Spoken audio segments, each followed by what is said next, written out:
বিশেষ করে সন্ধ্যার সময় অনেক বাতাস বয়ে যায়, যে কেউ এখানে দাঁড়ালে প্রাণটা জুড়িয়ে যাবে। ওই যে দেখুন হারিং ব্রিজ, আর আমি যেখানে দাঁড়িয়েছি এটা লালনসা সেতু।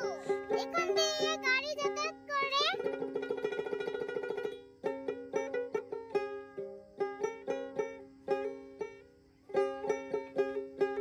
এখানে দাঁড়িয়েছি একটু বাতাস খাওয়ার জন্য।